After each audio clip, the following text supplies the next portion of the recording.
Hello, everyone. Good evening. Welcome. Stroud, the Interim Director of the Annette Strauss Institute for Civic Life.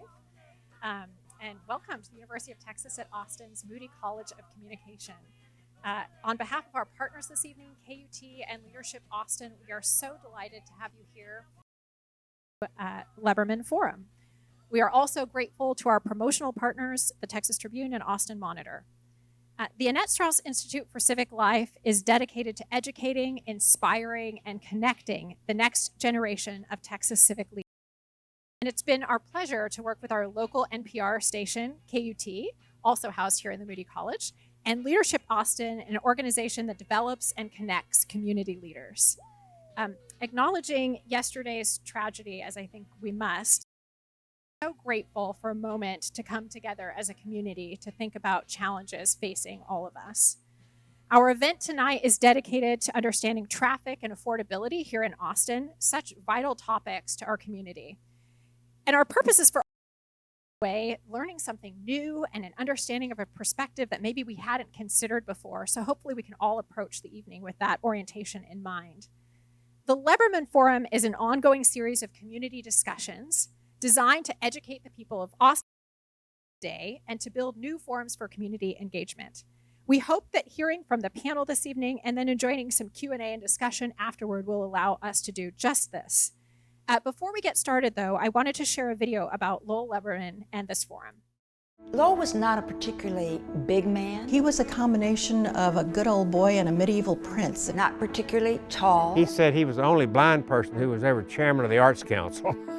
Not particularly striking in any other way except that eye patch. If you saw him across the room, you might think he was maybe a little stuck up. He was on the city council, on the board of KLRU, the board of National Public Radio. And then you talked to him and you realized almost the reverse. Probably easier to figure out what he wasn't a part of. He was very involved in the renovation of the Paramount Theater. You name a big project. Plan to The development of Lake Austin, Lady Bird Lake. The LBJ School, the LBJ Library. He was everywhere.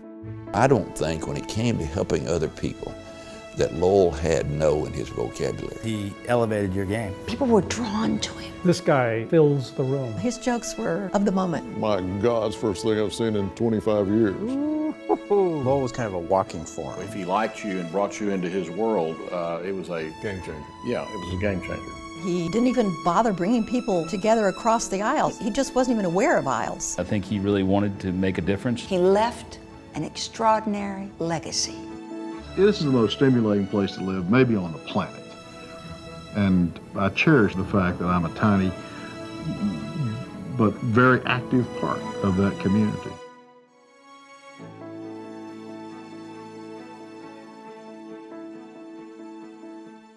We are so grateful for the support of the Lebermann Endowment that makes this series possible, and delighted to honor Lowell Lebermann's many contributions to civic life with this evening's panel. Moderating tonight's panel is Nathan Bernier. Nathan works at KUT and is Austin's, I believe, only full-time transportation reporter. Nathan has won numerous journalism awards, including a National Edward R. Murrow Award, Texas Associated Press Awards, and Lone Star Awards from the Houston Press Club. Inspired by Lowell Lebermann's personal motto, "Get it done," let me now pass the evening over to Nathan Bernier, who will introduce us to our panelists. So, João, just to give you a little bit of background, I won't read his whole bio here so we can get the conversation going, but just so you know, his advocacy and mobilization efforts have focused on housing and mobility justice, land use, equitable urban design. He's served on various city commissions, including a post right now, correct me if I'm wrong, on the Community Advisory Connect. So he's having a say in how these billions of dollars are going to get spent. Up next, Laura Huffman, President and CEO of the Greater Austin Chamber of Commerce. Give it up for Laura. Sorry, thank you. You all know a nonprofit organization that tries to foster economic development here in Austin. Before joining the chamber, Laura was the Texas State Director for the Nature Conservancy, working on statewide water conservation and protection. She also spent more than management. I did not know that, Laura, until I was researching your bio. City management, both in Austin and San Marcos, right? So thank you very much, Laura. Nefertitti Jackmon is a cultural strategist serving as Austin's first community displacement prevention. Up for Nefertitti. She is leading the Austin Housing and Planning Department's Displacement Prevention Office, where she is instrumental in developing and leading strategic development outreach to address displacement of households. And this, of course, includes $300 million in anti-displacement funds approved by voters as part of Project Connect. And just this past January, the Austin, Houston, Dallas, and named Nefertitti one of Texas's top 100 influential leaders impacting the Texas economy. So thank you for joining us, Nefertitti. Liz Mueller, an associate professor of community and regional planning and social work at the University of Texas at Austin. Please give Liz a round of applause. Liz is interested in how the history of planning and development has created and continues to shape patterns of inequity in cities, something we're going to get into right here tonight. Her current work focuses on deed restrictions and planning decisions, and strategies for preventing displacement of low-income renters. So very excited to hear from Liz tonight. And last but certainly not least, Jeffrey Travillion, chair of Cap Metro's board of directors. Come on up, Mr. Travillion. He's, as I said, on the commissioner's court. He's now heading the Cap Metro board. Prior to that, Jeff worked for the city of Austin, including as team lead for the code department's neighborhood enhancement team. He worked for developing protocols to address compliance issues within the city's health, safety, and welfare codes. He's done extensive operational reviews of state agencies and city departments. So he's a guy in government who really gets into how things work. And also he's the civil rights organizations here in the Austin area. So please give our panel a warm welcome. We really appreciate it. So for tonight, transportation is such a broad topic. There's so many issues and subtopics that fall underneath that umbrella. And so I just wanted to start by asking each of our distinguished panelists to they think about those issues, because again, there are so many areas of focus, and everyone probably has a different way of tackling these challenges. So let's start from left to right here with João. Transportability, what does that mean for you in the context of Austin? A lot of the work we do in organizing, we approach the concept of both transportation and housing affordability from the perspective of the idea of mobility justice. And for us, much broader concept than just the idea of, transit, trains, cars, buses, and so forth. It's really about the freedom to move about the city and the freedom not to move if you don't want to.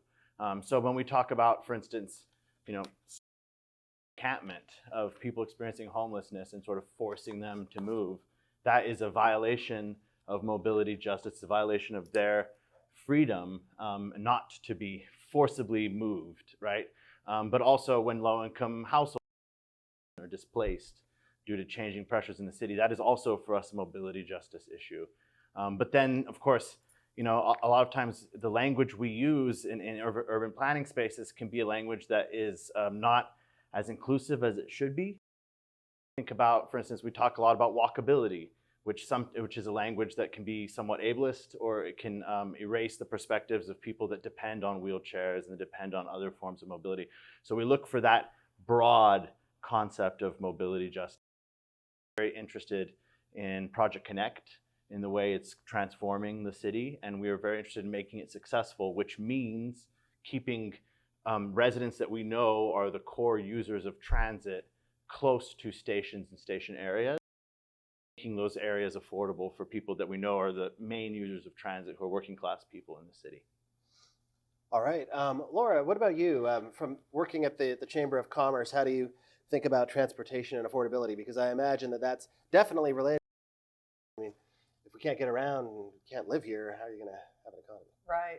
Well, let me start by saying, I think, having lived in Austin a really long time, in fact, I'm a native Austinite, I think that we're at a moment in time, and we're at two high water marks in Austin.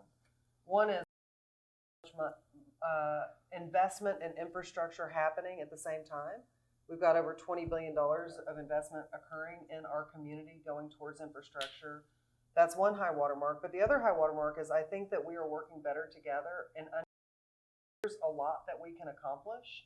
And this is an environment where we can have an abundance mentality, not a scarcity mentality. So we can, JP and I can talk about I was going to try not to use the word intersections, but here I go, where the intersections are between his organization is doing and what mine is doing. So I think that's a really important place to start. We're operating off of abundance in both investment and in the maturity of our partnerships in town.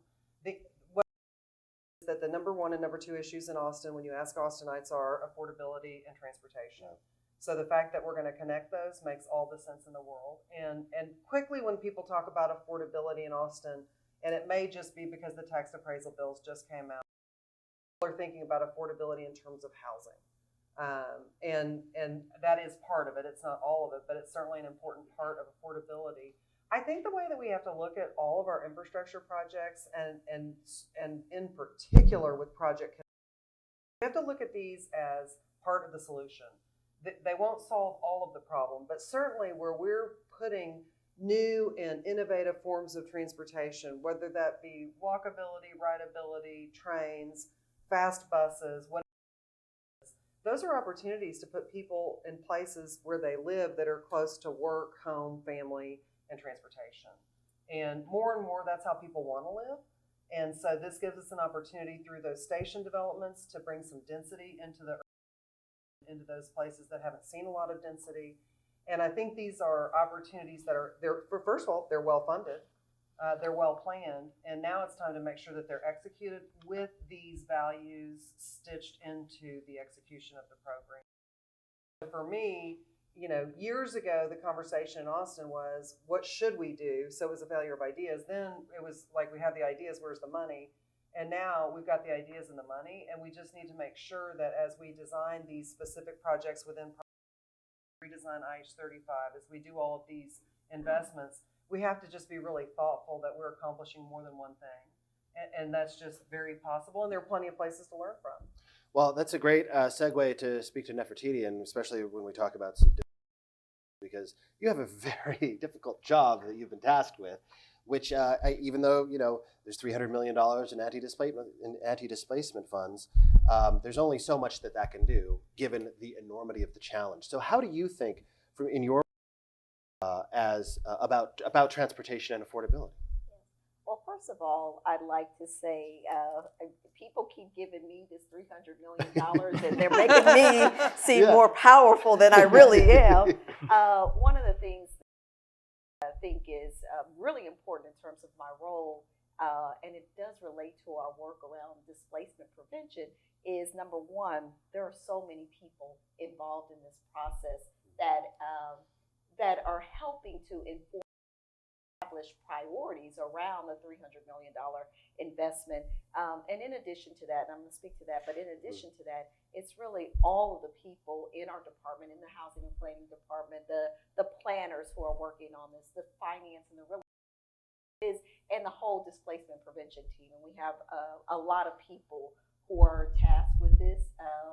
And so I don't feel this heavy burden on my back, because it would be a heavy burden and I wouldn't want to come here, but we're working on it together. Right. And I think what's most important about the anti-displacement investments and what we're seeking to do is include voices in the process of and voices that have historically been excluded.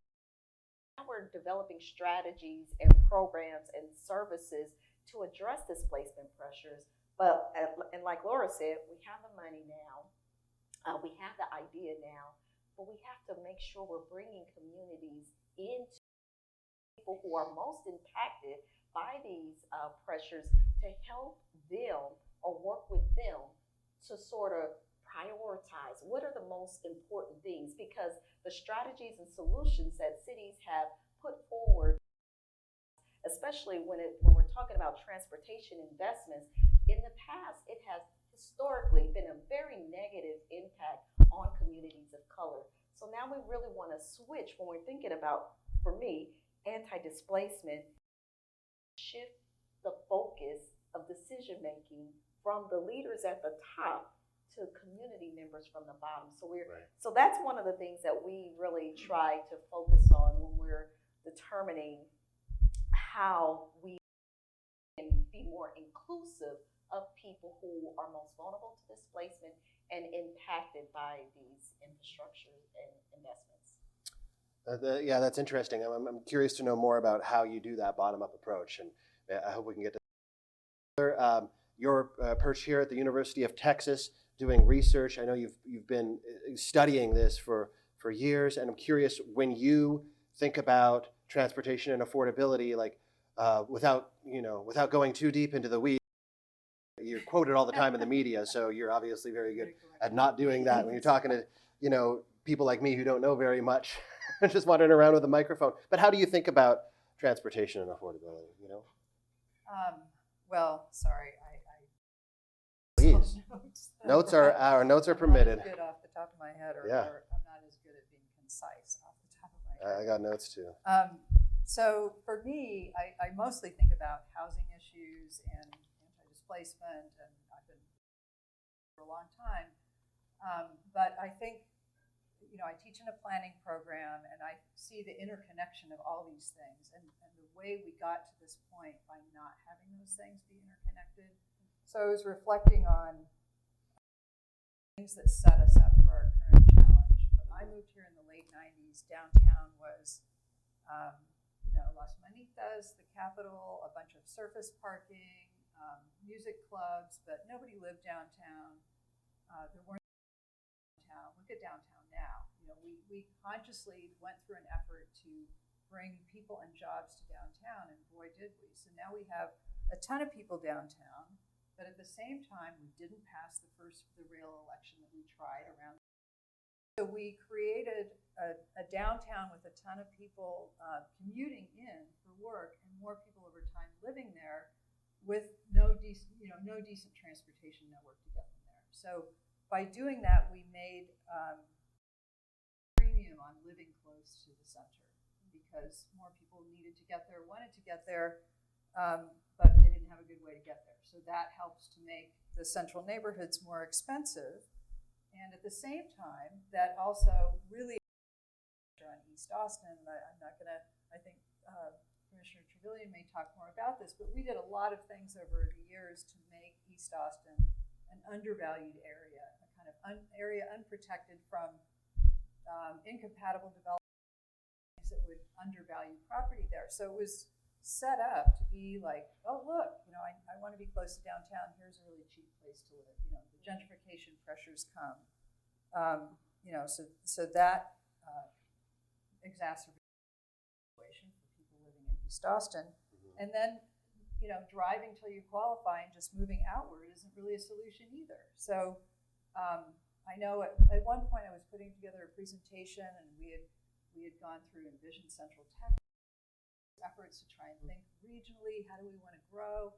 And we went through all of this, and the selected scenario was the sort of most compact scenario. And then you just look at these maps that are made based on satellite images, and they just like, boom. We just keep expanding outward. So people are still moving outward, but moving outward because you can find a cheaper house there, it may still not be very affordable, because the cost of commuting is going to be, it's over $9,000 a year to own a car and operate a car.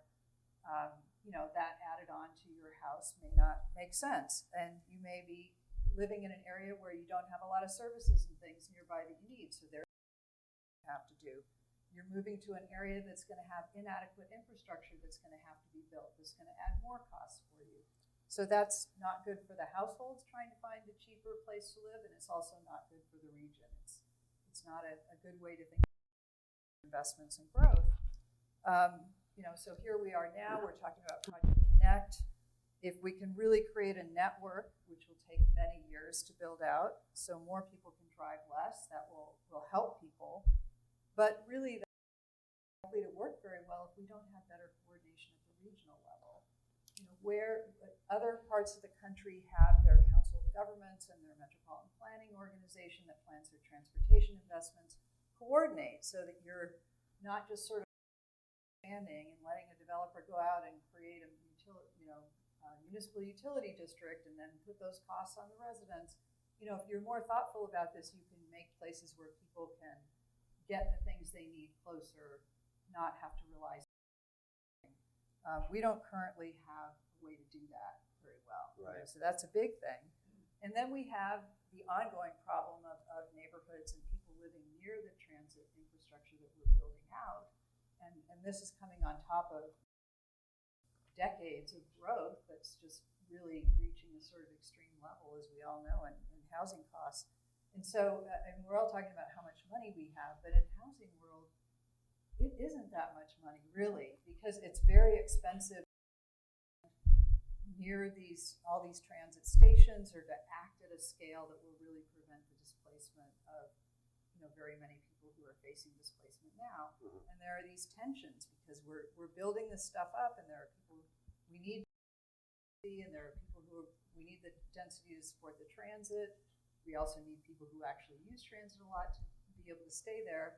And, the development community is also going to benefit from that increase in density. Right. And so there's a tension there. If you want affordable housing in there, that's going to reduce the revenue to the city. Right. And, if we do that through trying to kind of carve out, set-asides in private development, I don't think it's going to be difficult to make the housing actually affordable and serve the people who are currently there facing displacement. Right. And it's not going to happen at a big enough scale. So that's kind of how I'm thinking about it. Interesting. Yeah. Well, you touched on some topics there that the CAP Metro Board would be well suited to address. But Jeff Travillion, you have a long history of working in Austin in public service. When you were approached to talk about transportation, what are you thinking about?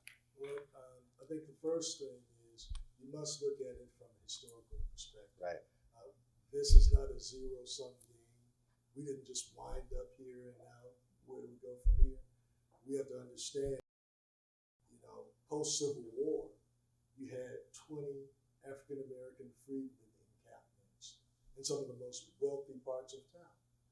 Clarksville, when you look over at West Campus, property was owned by Jacob Fontaine, who's the first moderator of the St. John Regular Baptist Association, who came here as a slave, who was owned by the rector at St. David Episcopal. He started that Baptist Association is now 150 plus churches in the area. So you go from a community that has a number of places in prime parts of town, who in 1928 were told, you leave here or something will happen to you. So overnight, you're taken from prime property and put over to a part of town where all of the landfills exist, where all of the industrial planning is done. It is redlined all the way through. So a piece of property that I could have bought 15 years ago right in front of my barber's establishment on 12th and Chicago, I could have bought it for $37,000. There are now two properties on it, built two-story structures on it, sold them each for $1.2 million. Wow. Now you look at where the city has made investments. You remember the Skip 1, Skip 2, and Skip 3 program. The city's going to buy property, it's going to build houses, they're going to be affordable, and it will go into a continuum.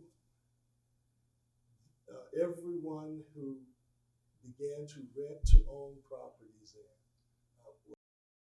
not one person who went into that program was allowed to buy a house there. Though it was sold on, we're gonna buy these properties up as a city, and we'll own the property, and the folks will own on top, and they'll always be affordable.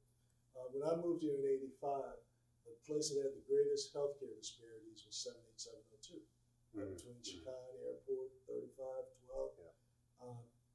Since gentrification, moved out to 78724, Connolly Park, 78725, Austin's Connolly. Ironically, those are the places where bus routes go once an hour. Right. So now, when we started talking about, I was a part of, analyzed what went on in 1999 with the light rail loss. And I just finished my tenure as NAACP president. I told the chairman at the time of Cap Metro, was a wonderful guy, that each community is monolithic. Just talk to one person inside that community. Then you're going to alienate the community and lose the election. I said, you're right, we are not going to do that. And then they did it. And they lost by 1% because KZI radio spoke against it every hour of every day for the last 3 months of the election. That was when light rail should have been in town. It did not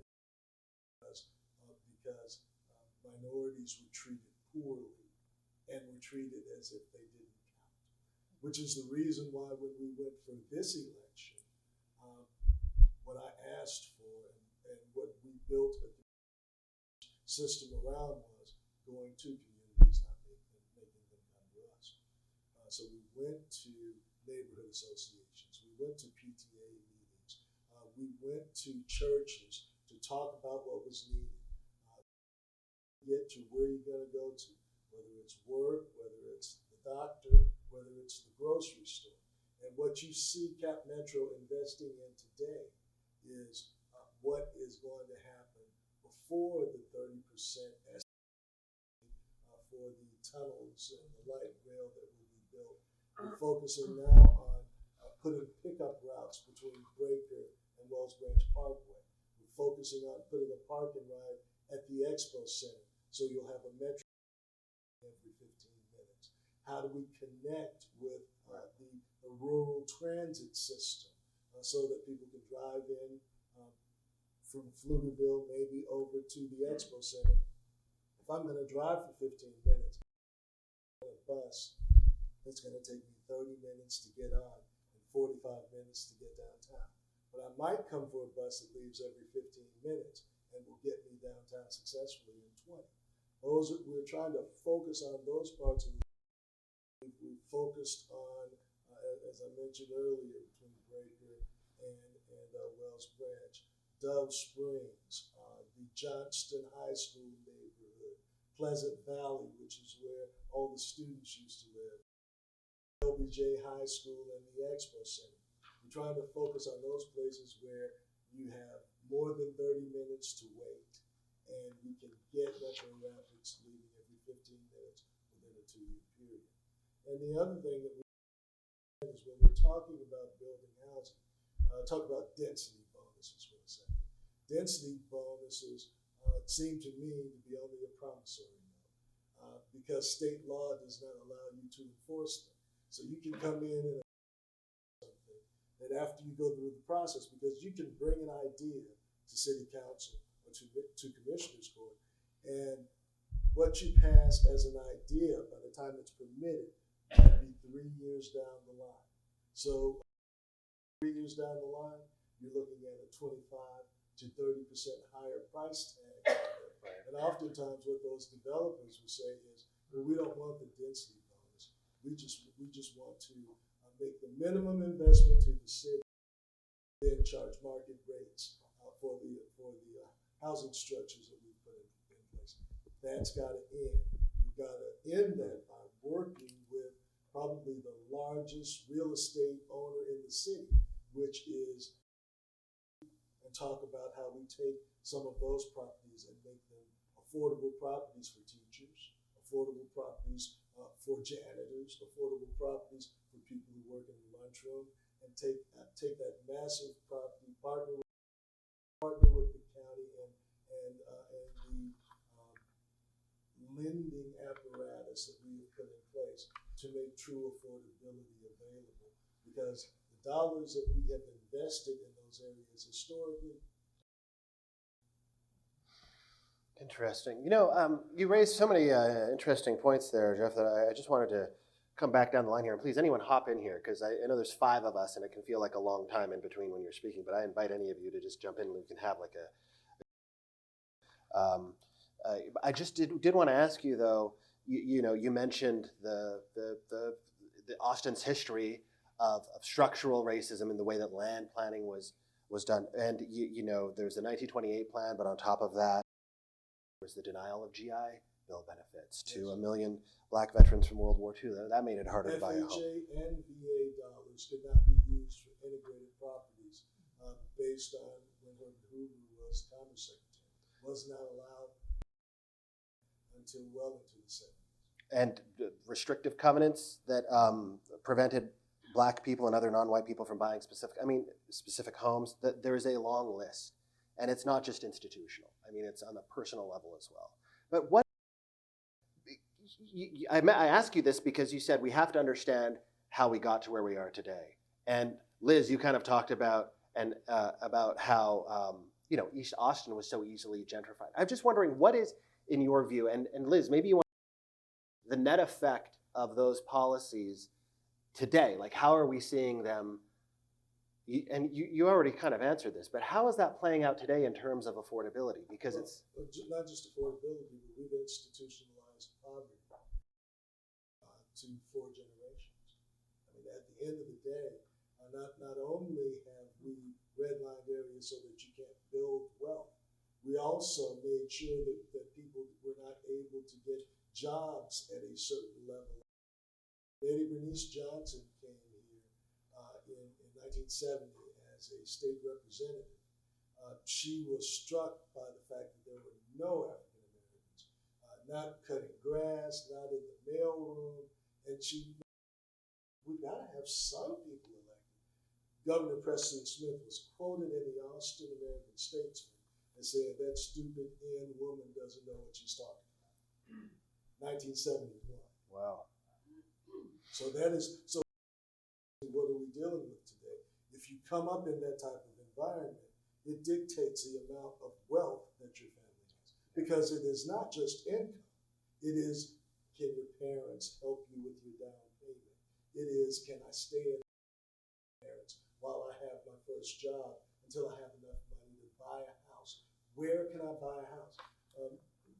Joe Parker, who's pastor at David Jackmon, bought a house up near Mesa Road. I forget the mountain they call it. But this guy was one of the most successful lawyers in one of the biggest firms in the area, was the pastor at one of the most significant churches in the area. And the neighborhood association had a meeting to determine whether to go there. Right. This was in the 80s. Yeah, right. So you ask me, it is putting you in a caste. Mm-hmm. And what I mean by that is, when King went over to India to study Gandhi, they were taking him to talk to a group of students, and those students were untouchables. And when they introduced him to them, they said, "This guy is an untouchable from America," and he was offended.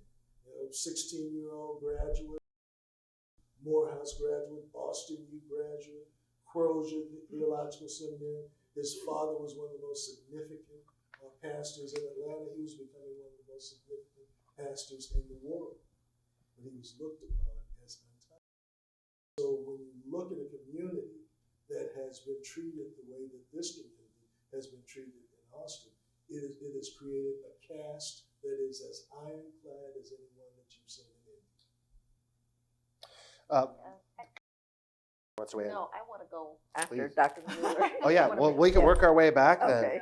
Dr. Mueller, you study the history of planning and development, how it's created and continues to shape patterns of inequity in cities. So, I mean, what's your response to that? Yeah, no, I mean, I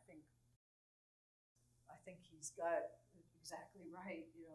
The way I've been thinking about this is, I feel like we did all these things that created what he's describing, like a place where people didn't have opportunities, they couldn't build wealth, and that a lot of the characteristics of the people living in that area were associated in research that I studied with having very little resilience when housing prices rise. So when we looked at that literature, we came up with a set of metrics to use to try and kind of assess different parts of the city and where there were disproportionate concentration of people who were not going to be able to weather that rise in housing prices. And so we produced, but I think what we're doing now So we know that there are some parts of town where those areas have already been pretty much transformed. Most people have already been pushed out. I'm interested in how we're recreating those poor places where people don't have, an opportunity to build wealth. They can't buy houses that they, under terms they can really afford, all kinds of other things. I think we're creating those kind of in pockets on the eastern edge of the, outside of the city limits. And we're not really mindful of that. And it's partly because it's beyond the city limits, so the city doesn't have much power there. Counties don't have that much power to regulate development, and we're not coordinating these things. But we're replicating this, we're just doing it in different places. No land use authority has been yes. By the legislature intentionally. Yeah. So when we were trying to do the rewrite of the land development code a few years ago, community advisory group, and I kept asking, what do we do about all the growth that's happening around the edge? How can we make that not be sort of mono, all low density single family, or how do we try and create something different? The city said, well, we have these subdivision regulations, but we want them to be the same as what the county would do. So they were just they had very little authority to do anything except regulate the environmental aspects of it. But, it's like I think we're just setting, we have people living out in areas where they have inadequate infrastructure. They can barely afford to make their mortgage payment, and maybe they'll lose their house. Their cost of commuting, imagine now, if you have a long commute and going up and you're already on the edge. I just think we're kind of reshuffling things. So we're now creating a new pattern. Well, really quickly, the city annexed all of the properties that had access to utilities and had access to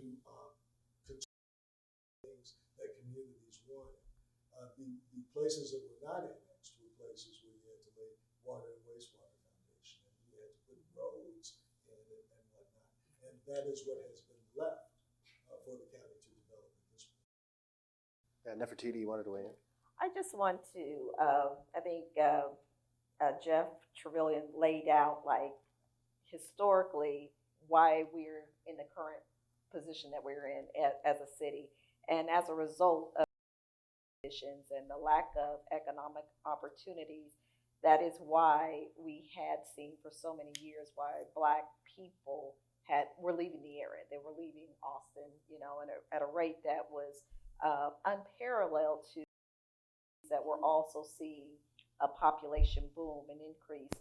But as a result of that, when the idea or funding for Project Connect came up, this is why there were so many people saying we want to do something different, right? How do we address these continued pressures and displacement pressures that communities are facing? And we understand that and there were activists like JP, the Justice Coalition, and others that really pushed for the $300 million to address anti-displacement. And this is something that I will continue to go back to. Cities don't, out of the goodness of their heart, out of goodwill, come up and say, this is what we're going to do for vulnerable communities.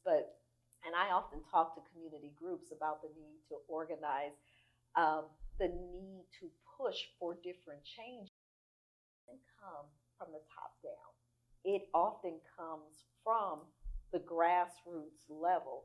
Even the idea that my office exists, my position exists. It wasn't someone in the city that just said, we need a displacement, right? It was the uprooted report. It was, all of these different factors. And so again, I go back to how community, the vital role that community has to push for something different. But what I also want to say is that the $300 million, we also,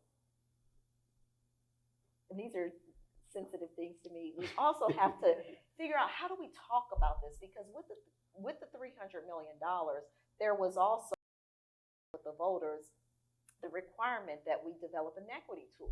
Right. Well, no one was sure what that meant, right? Some people, we were criticized later by people like JP and others who said, well, why didn't you just come to us? I didn't know who developed it. language, you know, we don't know all these pieces. We're all working in all these different pieces, and who knows what's going on, and we didn't know. Someday we'll write the book. Yeah, I agree. We need to. And so communities of color, the Black communities that had historically faced the segregation and redlining and everything that Jeff mentioned were saying, and they saw the $300 million as reparations, right? They had two different ideas. Because then you talk to city leaders and our legal team, not city leaders. So after we do this, you can't do any preferences that prioritizes and directs investments based upon a community's color or their ethnic background. Like, so we couldn't do anything in terms of what the communities were asking for.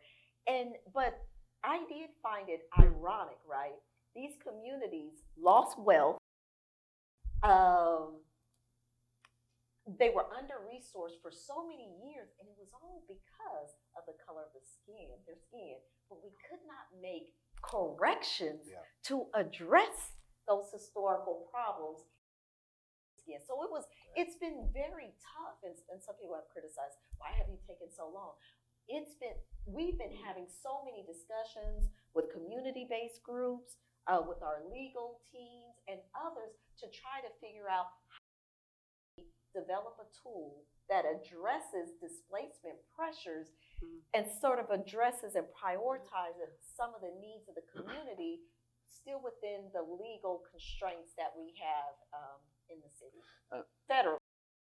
Jump in, please. Yeah, I mean, just a couple of things. I really appreciate the point you make, that Nefertitti, that this question of this kind of how do we proactively correct for this long history that Commissioner Travillion of racial inequality, and I think that's part of the challenge. Whenever you talk about any kind of policy idea, it's written in language. And I can read a novel or a document and interpret it one way. You can read it and interpret it another way. And what happens in any is that several people in the community read it and interpret it their own way. Right. And so that is happening and has happened with all of the kind of initial governing documents that were created for Project Connect. But one of the major challenges with the community, first we championed the $300 million for anti-displacement. And then we realized we have to pull people's attention away from the $300 million for anti-displacement and widen their vision to this project that is going to be $10 billion, right? It's going to, this much bigger thing that's happening, because the idea for the $300 million was always to say, we understand that designing new station areas, talking about transit orientation, that stuff. There's a kind of a robust national literature about it. It increases the values of land, makes those areas more attractive for investment, displaces the very people who would be the core transit riders. Right. And you have this, this weird cycle where you build this new train station, and the people who live in the surrounding area are upper income people who would prefer to drive, and they don't use the transit, and the transit isn't successful, and that happens all around the country. So how do we undo that pattern? And how can we look?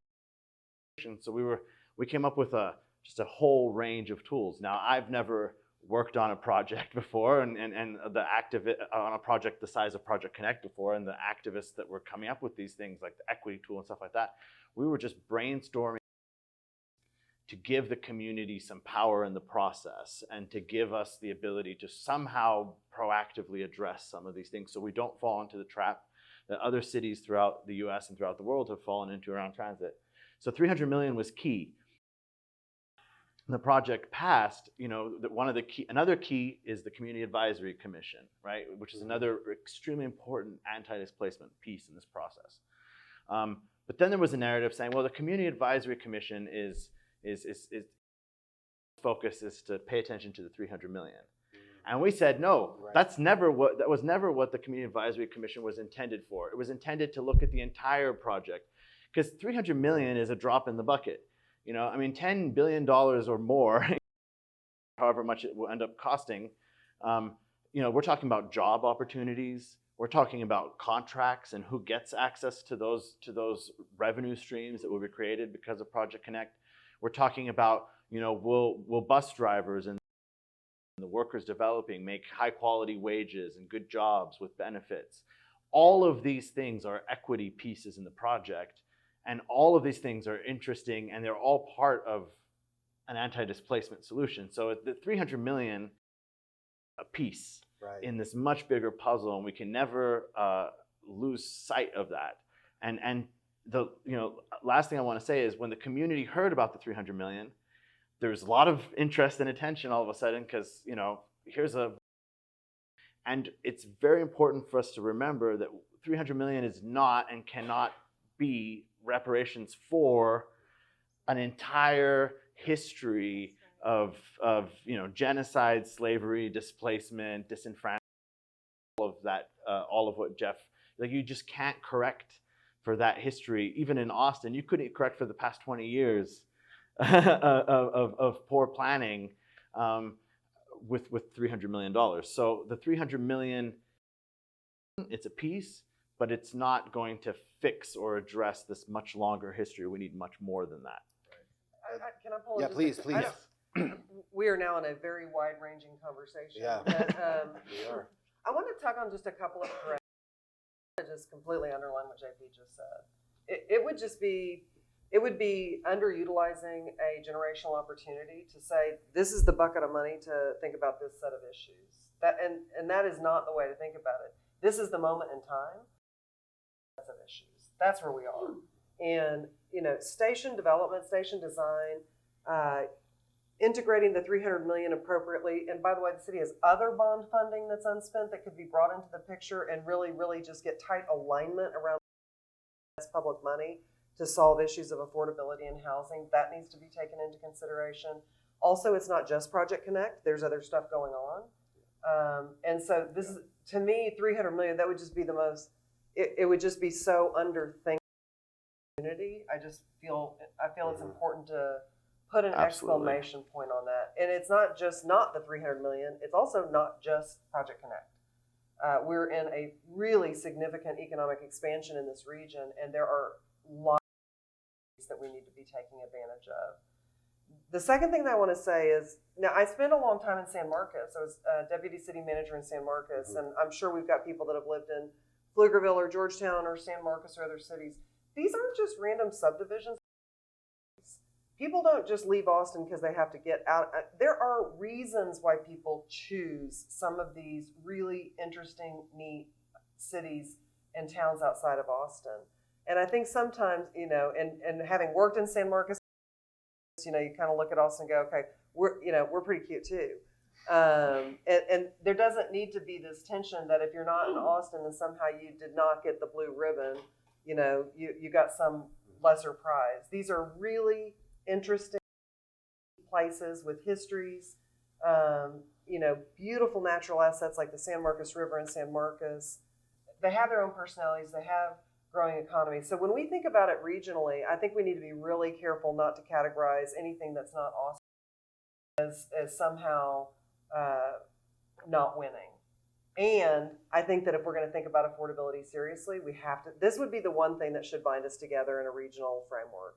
The two things that I think are ripe for regional thinking are affordability and those are the two things that will either cause this, cause these communities to continue to succeed, or we will be able to identify this is the moment in time when we lost track of those issues and the decline.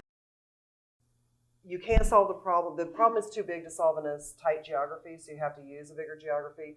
And also, the bigger geography is the reality of the situation. The way that people live and work, doesn't necessarily fall cleanly along political lines. And so we need to stop thinking around subdivision lines and start thinking about the way that people live. And what goes with that thought is we're seeing some really big economic investments happening outside the city of Austin. And so this gets you raised. Not everybody's driving back into Austin. We're starting to see employers that are thinking about housing as they think about building their plants. Jeff and I worked on Tesla together, and that's a company that also bought land to build. These patterns of development are evolving, and they're evolving regionally. And this idea that if you go out, it's just to come back in. I don't know that that's entirely true, and I don't know that it needs to remain entirely true into the future. So I see and then I just think we seize every chance we can within these projects to do the right thing. And I'm this is not small to me, and it's an opportunity. We haven't talked at all about IH-35 and what it represents as a piece of infrastructure, as a symbol, and as a physical barrier between East Austin and Central Austin. But in redoing that, I'm assuming many of you have heard the phrase cap and stitch. What that refers to is if you bury the highway, then you can cap over it and do some interesting things. But the stitches are also really interesting, and I think they get too little attention. And that's taking all those bridges and stitching together these two parts of town. We've seen this. We saw this in Nashville, where they're doing a similar kind of project. And what they're doing is they're taking that as an opportunity to tell their history.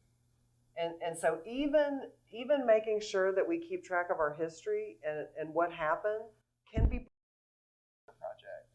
And I say that because I think that we want to squeeze every opportunity there is out of this moment in time.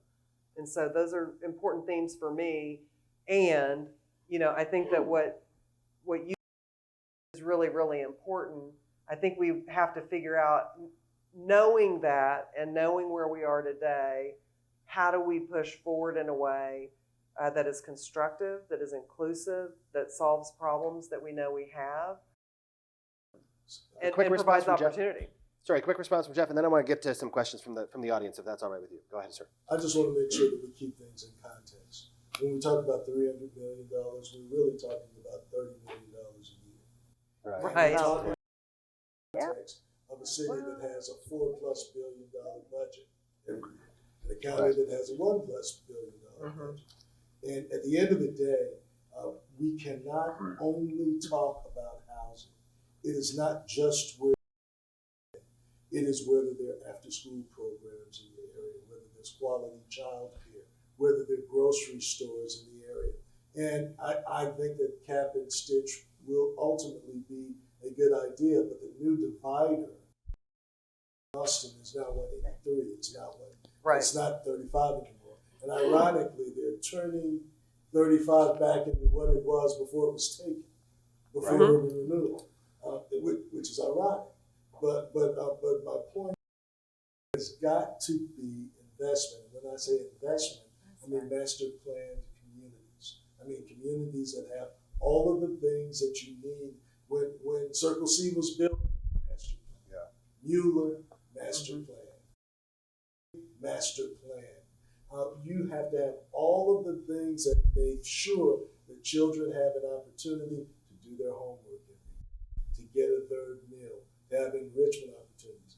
It's shameful the number of kids who grew up in around UT and never went on UT's campus once for anything. We've got to have a mindset of, let's look at 183, let's look all the way out to 95, and we're going to have to build infrastructure out.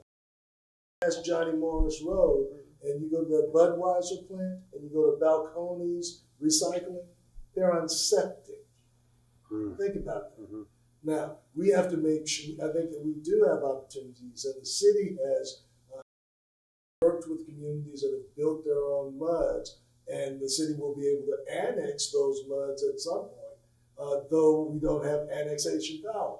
Well, if we're using that to extend the water, wastewater capacity, we need to do that in the county as well.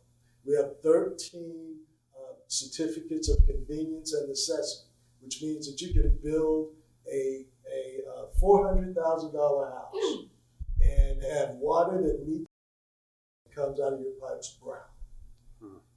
We have to build our water and wastewater infrastructure all the way out to 35, and we have the relationships with LCRA and with a number of those CCNs.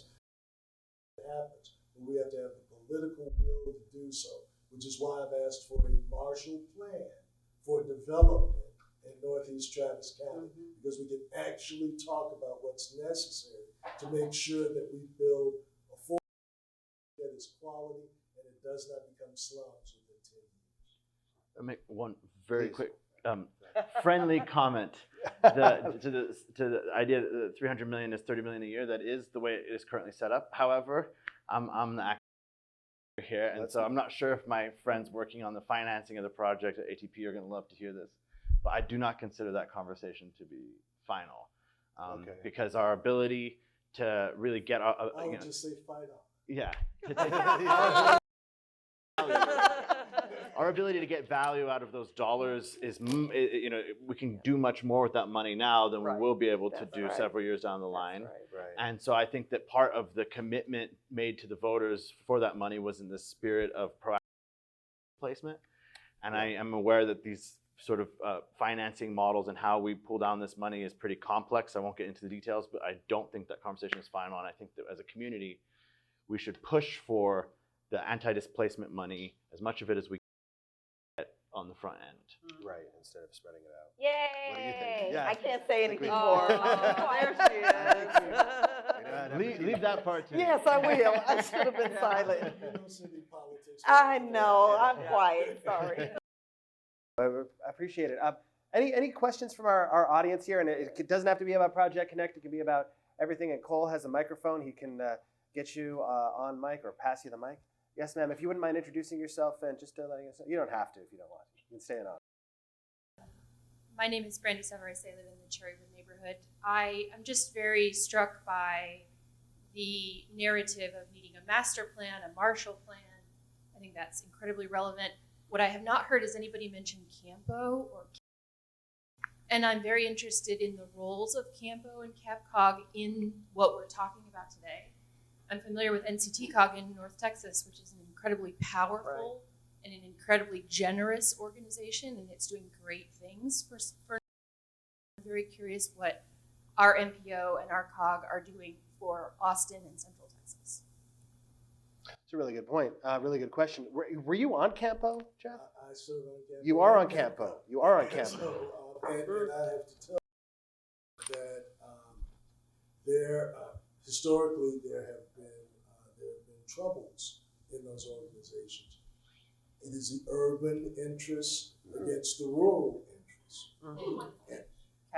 Okay. Well, both of them actually, but I'm speaking of Campo primarily.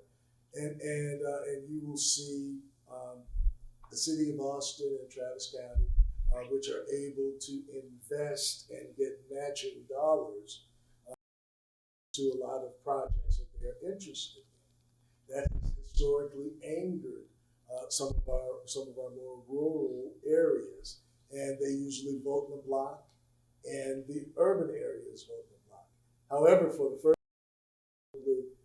probably in a couple of decades, our interests are almost the same. In that the question is, where are the jobs, and then where can the people afford to live? At some point, we have to work together. That we're building opportunity. We did this several times over the last two or 3 years. One example was we were trying to build a corridor from southeast Williamson County into northeast Travis County.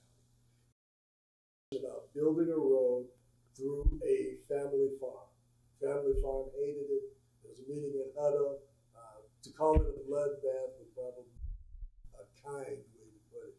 What we did instead was we made the that instead of trying to build a road through somebody's land, why don't we widen 973 and connect it east and west with 1660 and have a wider, better road that is built in which Pflugerville is growing.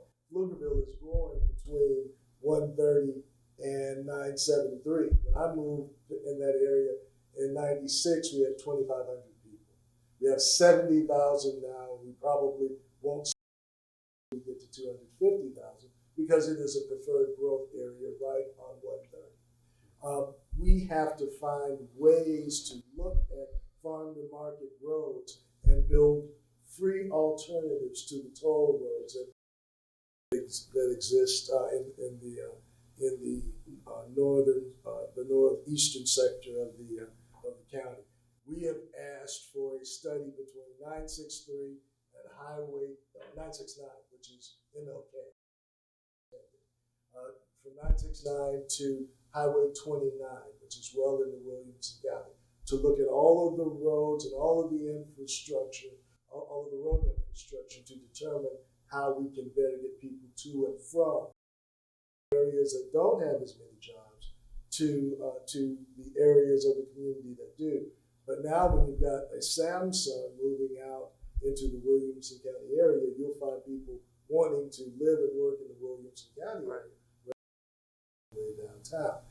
Tesla was another win for us because we took an area that had the greatest healthcare disparities and put $10 billion of development there. And I was from last weekend where they had 50 kids from Bastrop ISD, Del Valley ISD, Manor ISD to come up like they were signing a football contract and sign up for a 7-week program that will give them college credit at ACC, but will also train them for jobs. At the end of the 7-week period, they will work for Tesla.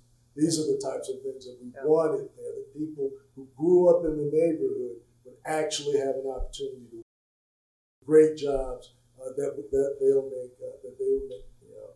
We're not talking living wage jobs. We're talking somewhere between $50,000 and $60,000 as kids right out of high school. So we do better as Campo and sitting down and understanding where our interests lie and not hate everybody that has an R behind their names. If you're a D, and hating everybody who has a D behind their names if they're an R, and do business. Families who expect us to do business with. They don't care about us not liking each other. Look, when I go to work for business. When I want love, I drive home. I don't go down to the Campo for love. I go down for business. Right. Stickers with that. Yeah. It's also just a really good example of what authentic regional work looks like. And I'm familiar with the COG that you're talking about. In North Texas, you really do get some that think truly regionally and have for a really, really long time. And we're still growing into that. There's a lot of happy talk at the 30,000 foot level, but when it comes to voting, people are still voting in their interest, which is just a really good sign that you don't have good mutual purpose. Everybody just goes back to their individual purpose. You don't see the big picture, just what works for me. Yeah. And sometimes when we understand what everybody's top 3 priorities are, and we help them achieve their top priorities, they'll help us achieve ours. We've got to get to a point where we're making progress for people, because that's what they send us here for. They don't send us here to talk crazy to each other and say crazy things on TV. Curtis, go ahead. I know this guy. Yeah. By the way, since I have my microphone in my hand, make sure y'all grab some food on your way out. Please, please, please. Is it on? Hi, my name is Curtis Rogers. I live in the East Cesar Chavez neighborhood. I wanted to know, when you talk about affordability and the likelihood of using transit, parking often comes up. And when it comes to building housing or your likelihood of taking transit, right now in most of the city, we require parking. And I wonder what opportunities are, or what our expectations are, people actually going to use transit. If we're requiring they have parking, we're likely they're going to own a car. Like, we're spending a lot of money on this transit system. Are we kind of setting ourselves up for success if we are also requiring parking? My favorite parking requirement in the city of Austin is, according to our current land development code, in order to get a liquor license, have a bar, you're required to provide parking. So we make sure that if folks are going to go get to drive there, our land code takes care of that. So I think our parking requirements in Austin are absurd. But having that conversation is not an easy one. Unfortunately, think of parking as a community benefit almost, which is, it's another absurd thing. But we're trapped in this car-dependent, car-centric culture. Cars will not save us. There's no amount of highway that we can build or roads that we can build that will get us. But how do you think beyond that, right? I mean, how do you not plan a station area with a transit-oriented development plan, and then have it all of a sudden fill up with Class A office space, and every single one of these offices build 4 stories of parking. You know, well, one great place to start as a city is to stop requiring it, particularly in areas where we're focusing on transit-oriented development, because, you know, even if we don't require parking, developers will still build it. That we don't require parking downtown, developers, you know, their models tell them to build it. But there are folks who are looking at experiments and who are willing to experiment and willing to try new ideas and willing to play around with different options. And there's no reason why we shouldn't let experimentation happen, and we shouldn't let that at least start the conversation around what's next in a post you know, personal automobile world, and that which is the world we have to live in if we serious about mobility, access, and mobility justice. But it's a tough conversation to have, and I think that we need to keep having it. We need to insist, and I think as community members, we're going to have to rise up and say that we want to see something new take place. And you know, I mean, I recognize that there's always going to be a need for some parking for accessibility reasons, but it's time for us to move beyond the car-centric worldview, which is a really tough thing to say in Texas, but someone's got to say it, so I'll say it. Yeah. Yes, sir. Go. This gentleman right here with the hand up. I've been in Austin a long time, and I appreciate in particular, the comment that we're at a moment. And I would echo there are some things that were missing for me that I feel like we're also are part of that moment. Energy in particular, the incredibly aspirational goals to decarbonize this city and the region and beyond. And I wonder, you know, is decarbonization at a civic level a strong enough narrative to participate in kind of the problem solving? And does it have any agency? I mean, I know we don't have everything worked out right now, but I work with Austin Energy quite a bit, and I think, you know, there's a lot of ideas sort of being thrown around, but does that play a role? Thinking kind of among all the pieces? It should. It should, and just because we're going to talk about energy, I'll just insist that we talk about water at the same time. And I do, you know, these things are kind of funny. They fall off something is significant falls off the radar unless you had a flood or a drought. And it's really interesting to me because the number one natural resource constraint that we have, this is a globally true statement, but it's also true in Austin and in Texas, is water. State, and we're growing really, really quickly. And so I do think it needs to be part of the conversation. And I struggled with this when I worked at the Nature Conservancy. How do you keep this on people's radar outside of a disaster? And right now we're all very focused on energy. You know, and you were here. You know, when you could see the bottom of Lake Travis, we were kind of focused on water. Yeah. And we've got to find a way to think about natural resources such that they are not, you know, we're not just thinking about them during a crisis. So I do think that needs to be an infrastructure conversation because it is infrastructure. And if you were thinking about, you know, what, you know, kind of what would the choke points of a growing economy be? I mean, I think a lot in terms of talent and people's ability to afford to live in this. I know for sure that, you know, if we start losing our talent to other places, that's the beginning of the end. But there's also a really important conversation around natural resources. And I think of that in terms of water and energy, but I also think of that in quality of life investments. So you make a really, really important point, and thank you for doing that. Nefertitti, I think you had something. Yeah, I was just going to share some of the things that are often happening are sort of behind the scenes.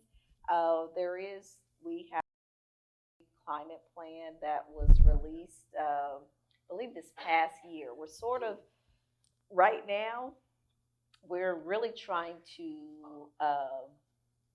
from what I've learned, is there is no dollar associated with deploying the plan, right? So we come up, if you have an idea, when you have an idea, then you don't have the money. So we have to, and there are conversations that the Sustainability Office in the city of Houston are having with different departments. We did a really great job of pulling in a lot of departments.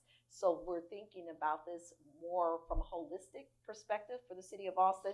But then the next phase is how do we, and I will also, and I in the real estate department, we were just meeting with a technical assistance panel that ULI Urban Land Institute put together to sort of address that. What is the intersection between climate sustainability and then affordable housing, and what is the city doing, right? So I think, and in a state like Texas where we're very car dependent and oil dependent, we're not leading the way in some of those conversations, but I do see it's happening, and it's been happening, and I think it just might take a few years. I don't know if that's good to say, but I think we may be leading in some areas. Yeah. What we found for us, and when we went through the pandemic, from the standpoint of non-attainment, what we found was our numbers fell significantly because one of our primary modes of pollution is from your tailpipe. Because you had so many cars that were off the road, our non-attainment numbers reacted very positively to that. So we know that when we take cars off the road, it builds the environment. And it gives us every reason to then talk about how we build a transit system that allows us to mimic the things that we learned from the pandemic, because our numbers went way down and it was positive. And I think CapCog captured that information and produced a report that gives us some of the benefits of how we were in that. And Liz, I think you want just one other quick point about water and energy is, I hope everybody knows, Austin actually has a really demonstrated history in using conservation as one of the, conservation is always going to be your cheapest water supply. There's nothing like purple pipe. I'm talking about just using less water. And one of the things that we have done is we are using less water individually in as households, even as we grow. And so if you were to look at our 50-year and 100-year water contracts, we've stayed well below some very important financial trigger points because we've used conservation of managing the capital expenditure of buying new water.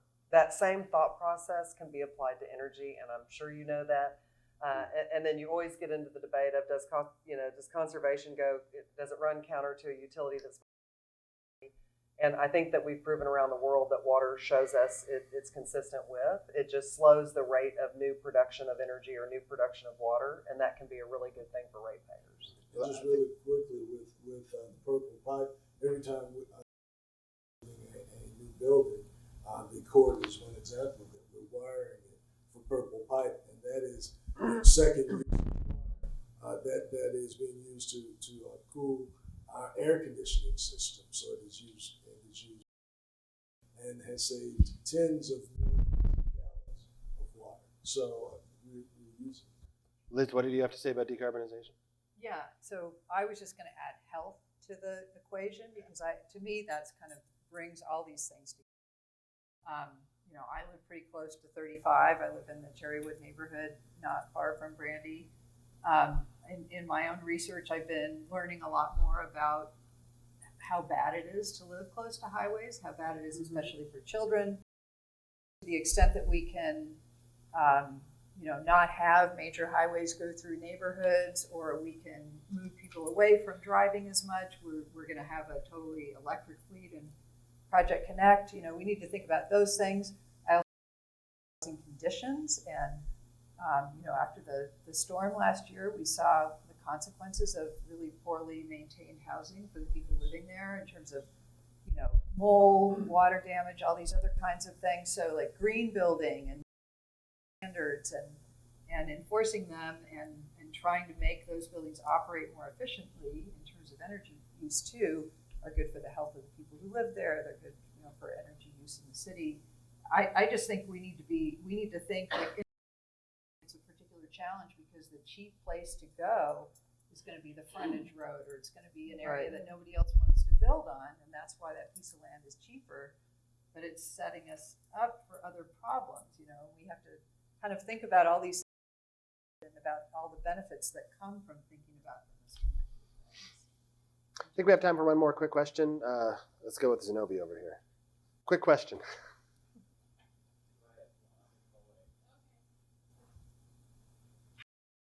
The UT crew is going to come and kick us out at 7:30 to clean this place up. Thank you, Nathan. I will try to make it a question, but if I could just push back 1 second on the pickup.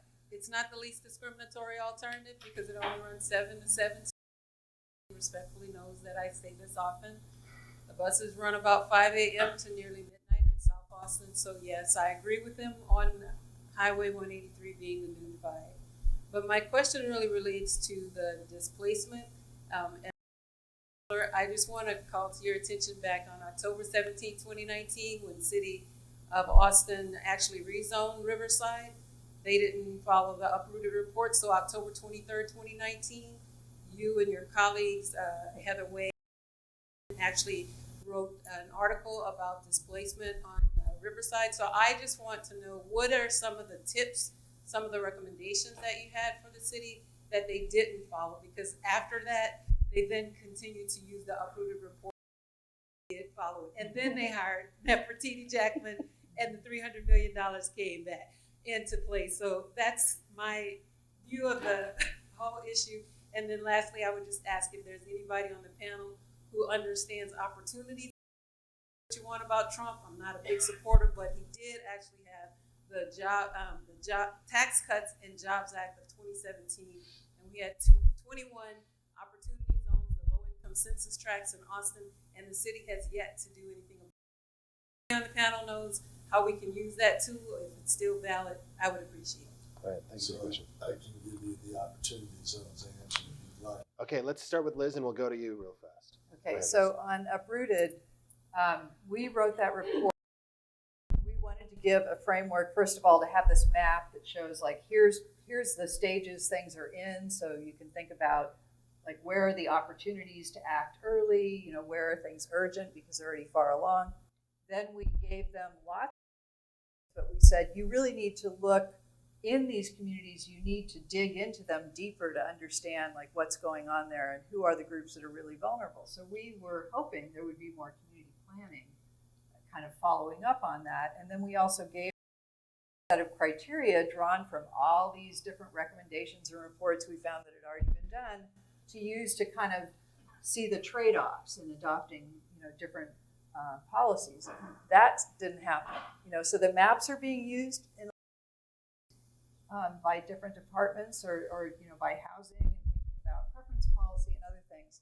But that those kind of what we called neighborhood drill downs, but we just did like a surface level. We didn't do the full community engagement version of that happen. And just real quick for those unfamiliar, what's the elevator pitch explanation of the uprooted report? Because it's been referenced a bunch of times. Yeah. Many of us are familiar with it, but for those who are unfamiliar, can you just give us a rundown? So it was a report that was commissioned by the people to help them, you know, kind of give them a strategy, I think, or give them a framework for thinking about what to do. About gentrification, about displacement, right. Really, about displacement pressures being faced around the city. So we wanted to give them a way to, how do we be strategic? Where are the problems really worse? So we made that map based on research that said, you know, who's a renter or someone who has low income or, you know, various things, they are going to be less able to handle rising housing prices. So a map that showed which parts of town really were kind of the most critical to focus on. And then we were trying to provide some sort of framework for thinking about decisions, but we weren't going to say, we are going to tell you what to do in every part of town. Right. But it was used to... There were many reports with laundry lists of things in them. And that's kind of how Uprooted's used. Often people go like, well, in Uprooted it says, because we did have a lot of different policy ideas in there, but we're not saying just pick one, you know, and do that. Not necessarily. And it's used in Project Connect planning, I think, in the equity tool and all of that, to develop that. What were you going to say about opportunities? I was kidding. Really quickly, it was a policy of the Trump administration, and all of the by the governor's office. So you'll know who's there, right? Ask the governor's office who's been approved for an opportunity zone. That's where they're approved at. And then the second thing, as it relates to pickup, we know that we have to evolve. We're going to have more hours during the weekdays. We're going to have to develop hours for the weekends as well. And there's nothing perfect under the sun, but I think the way that it is moving, it will actually be a beneficial program. And that's the goal. Not to be perfect, but to solve as many problems as we can. Got it. Well, I want to thank all of you for coming out tonight. I want to thank the Annette Strauss Institute, Leadership Austin, KUT, Lebermann Forum, and all of you participating in this, our wonderful panelists. If we could give them one more round of applause, we really appreciate you guys coming out tonight.